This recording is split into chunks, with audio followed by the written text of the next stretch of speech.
Hey everyone and welcome to the video. In this video we're going to be discussing 7 things that will be returning from old Saints Row in the Saints Row reboot. So as to not waste any time, let's hop straight into it. So first up we have Johnny Gat. Oh wait, no we don't, do we? Got ya, pranked. Did I get you good? Ugh. What we really have is stores and brands returning. So we've seen things like Friendly Fire, Let's Pretend, and Branded come back. It shows that stores are going to be coming back, and I'm like 99% sure that brands will be returning too, maybe some that we've seen in the past. I know that there is like the same branding on cars at the very least, so I imagine there will be brands relating to vehicles that will be returning from previous Saints Row. Speaking of cars though, cars will be returning. Some of our favourites. Now, I always butcher the name when I say this, but I think it's the Atrazone and the Phoenix. Those are some that I can confirm are coming back, and I'm pretty excited for those because I really like those cars. So to see them coming back in a full form and full spirit, it's going to be pretty awesome. Next up, we have melee finishers.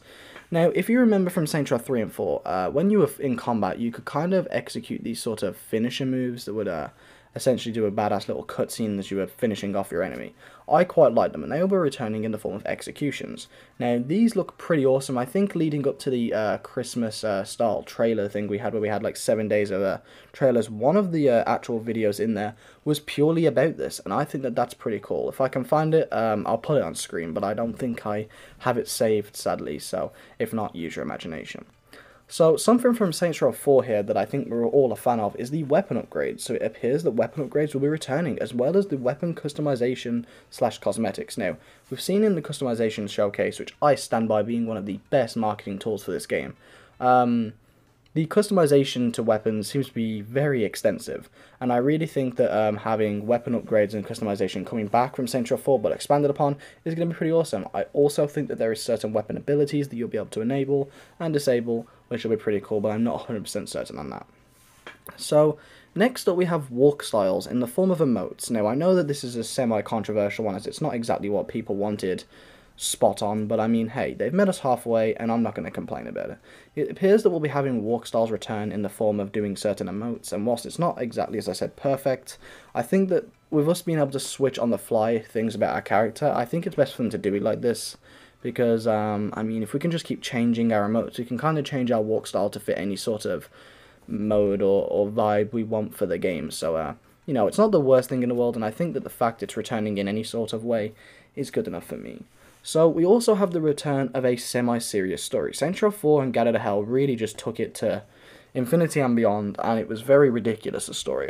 Although 3 was semi-ridiculous, I think it was a lot more toned down than 4, for obvious reasons. So, with us having a sort of middle ground between 2 and 3, it seems that a semi-serious story will be returning, you know, one that's not a complete joke, but has actually a few serious moments in it, and I, for one, am pretty much looking forward to that.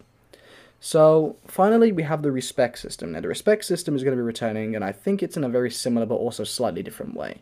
So, it appears that you'll be able to level up from defeating enemies doing missions, you know, the typical Saints Row formula from 3 and 4. But I also think that the upgrade system is going to be slightly different, so I don't think it's the same, but I don't think it's too far off of how it was in 3 and 4. You know, you level up, you get a higher level, and you can increase your early income, and you can increase your character upgrades, and I don't think they'll be as overpowered as they were in, say Saints Row 3 and 4. But I think they'll be pretty useful for our character, and it'll be definitely a must-have if you're going for a more strong and offensive build. So, I want to thank you all for watching. There's lots of Saints Row content floating about at the moment with all the gameplay being leaked, and I mean, I could have done another analysis on the longer video, but I didn't really feel like doing it, because, you know, there's plenty of channels out there that have already done it. RPG's video is pretty good on it too, so, you know, no need to do that. If you wouldn't mind, I want to just say, can you check out my Bioshock video? I'll put it in the description. I'm going to be plugging this forever, because I spent ages on it, and it's not going to do too well because it's not Saints Row content, so if you've got a bit of spare time, it's a 14-minute little review of how Bioshock Infinite holds up in 2022, and I was pretty proud of it, so yeah, thank you all for watching, and I'll catch you soon.